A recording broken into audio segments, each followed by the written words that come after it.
बारामतीमध्ये आज संकल्पाच्या दृष्टीने लाडकी योजनेमध्ये आधीच अनेक हजार कोटी जे आहेत ते खर्च झालेले आहेत. या अर्थसंकल्पामध्ये अनेक वेगवेगळ्या योजनांमध्ये काटछाट होण्याची शक्यता सुरू करते, कारण की एक योजना जी आहे ती सरकारला सुरू ठेवायची.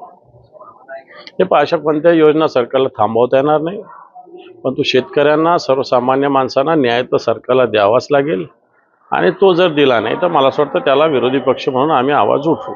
वैभवी देशमुख यांनी आठवडी बाजारांपैकी 40 आठवडी बाजार हे बंद झालेले आहेत. कुठले कुठले कुठले आठवडे बाजार कुठले कुठले विचारतोय मी.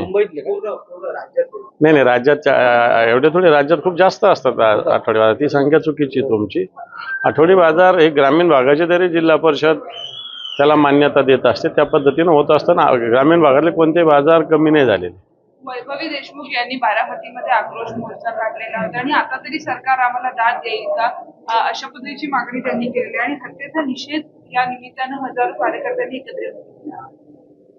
वैभव देशमुख एक छोटीशी मुलगी ज्या पद्धतीनं आपल्या पित्याच्या मृत्यूच्या विरोधात आवाज उठवते, खरंच आपल्या महाराष्ट्राने एक मुलगी छोटीशी 17-18 वर्षाची एवढा आवाज उठवते, त्याचं स्वागत केलं पाहिजे.